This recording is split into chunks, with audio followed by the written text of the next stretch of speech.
self-employed, taong hindi committed sa isang particular employer for long-term basis. Ano ba ang mga advantages nito? Pwedeng rumakit ng rumakit, may flexible hours, and you are your own boss. Pero ang disadvantage, no employer benefits, unsteady workload, and income, at posible rin na hindi ka mabayaran ng tama. Kung single ka pa at wala kang ibang binubuhay, carry mo siguro yung ganyang kalakaran, pero kung may asawa at anak ka na, paano mo ito ipapaintindi sa kanila? Okay. In a way, lahat tayo, free Lahat parang tayo. freelancer. Oo. Tama. How's that? Nakasanayan na ba nila, Renz? Yes, yes.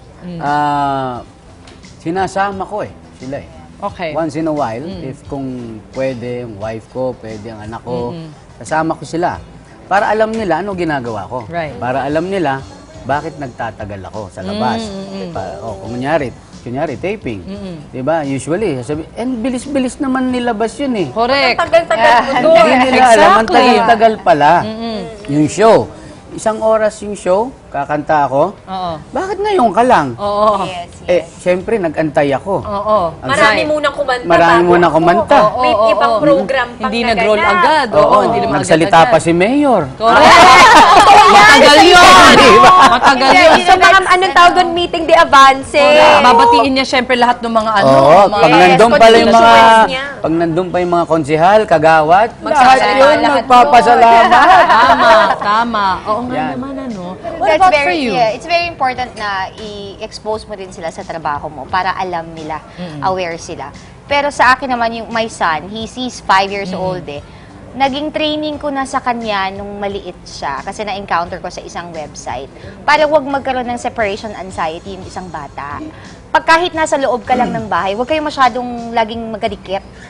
May times na nasa loob ka lang ng kwarto, hindi ka niya makikita ng ilang oras, ganyan. Yung not all the time nakikita ka niya sa loob ng bahay. Minsan darating ka, hindi niya alam, oh, you're here.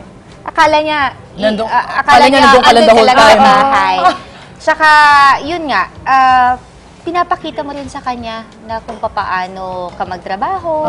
So that, lessen yung mga questions na itatanong nila sa'yo. Oo. What about unsteady income or Well, instability? okay. Siyempre, There you go. dahil freelancer tayo, yung pay natin, hindi siya regular. Depende sa work kung meron. Oo, diba? kung meron. Depende sa Or show kung meron. kung Kaya contractual nga, hours. ginagawa ko, kapag when it's hot, grab it. Yes. That's Diba? right. Yes. Sige, kunin mo na lang ng kunin. Maliit, malaki, kunin mo ng kunin. Habang merong kumukuha sa'yo.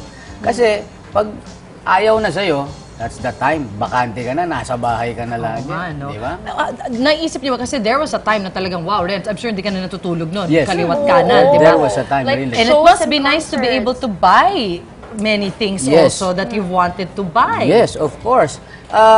It's only a matter of saving something for the future. That's right. Ngayon, kung kunyari marami kang racket ngayon, you keep it. Huwag kang masyadong although sometimes we tend to Of course. overspend what Kasi sometimes you feel like you deserve to Sa splurge, pagod mo di ba ba? naman, di sa ba? pagod mo, di ba?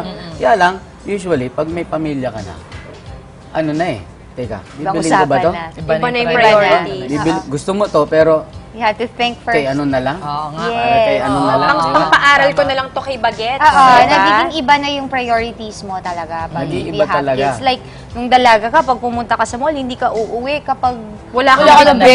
di ba? Oo. Pero ngayon, nasa delay. The uncertainty is really there. Kaya, That's true. oo, ang hirap nung trabaho natin. Yes. Oo, kasi papaano kung Bukas laos ka na? makalawa. Oo. Laos ka na.